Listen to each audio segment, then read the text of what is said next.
All the cousins got trust funds set up except me. Grandpa said, "We figured you wouldn't know how to handle that kind of money responsibly." I just nodded and said, "Good thinking. I'd hate for you to feel bad about your six-figure gift when my business is already worth 7.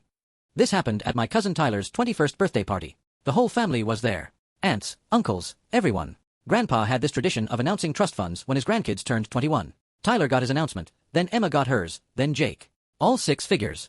When it was over, I waited for mine, but nothing came. After dinner, I pulled Grandpa aside. "What about my trust fund?"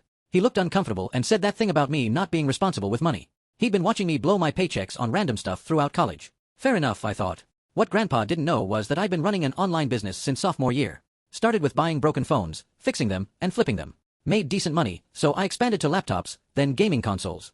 By senior year, I had a whole operation going. I kept it quiet because I didn't want family asking for handouts or thinking I was some tech genius when really I just watched YouTube tutorials and got lucky with timing. The random stuff Grandpa saw me buying, that was inventory, broken electronics, repair tools, packaging supplies. He thought I was wasting money on junk when I was actually building something. After graduation, I moved back home and told everyone I was job hunting. Really, I was scaling up. Rented a small warehouse space, hired 2 part-time workers, built relationships with electronic suppliers. The business was pulling in serious revenue, but I kept living like I was broke. Drove my beat-up Honda, wore thrift store clothes, ate ramen for lunch. My cousins would joke about me being the family failure. Tyler got his trust fund and immediately bought a BMW. Emma went on expensive vacations. Jake started talking about investment portfolios. Meanwhile, I'm at family dinners getting asked when I'm going to find a real job. The breaking point came at Thanksgiving. Tyler made some comment about how maybe Grandpa was right about the trust fund thing since I still couldn't afford decent clothes. Everyone laughed.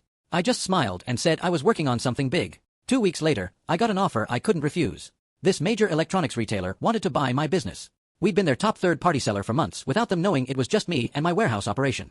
The offer was substantial. 7 figures substantial. I accepted and called a family meeting. Told everyone I had news to share. They probably expected me to announce I finally got hired somewhere. Instead, I pulled out the acquisition paperwork. "Remember when you said I couldn't handle money responsibly?" I looked at Grandpa. "You were probably right. Good thing someone else is handling this for me now." I slid the contract across the table. Tyler's face went white when he saw the purchase price. Emma dropped her wine glass. Jake started doing math out loud, trying to figure out if he was reading the numbers correctly.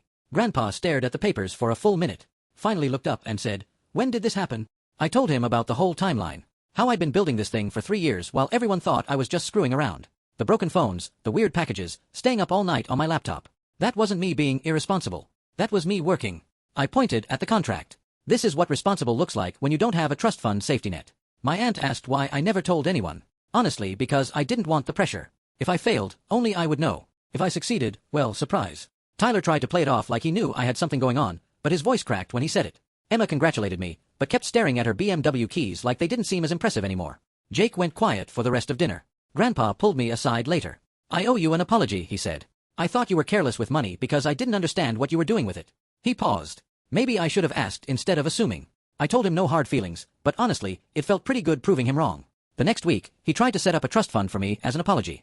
I turned it down, told him I'd already figured out how to make my own money work. Tyler crashed his BMW 3 months later and had to ask his parents for help since his trust fund was tied up in investments. Meanwhile, I bought a reliable car with cash and started my next business venture.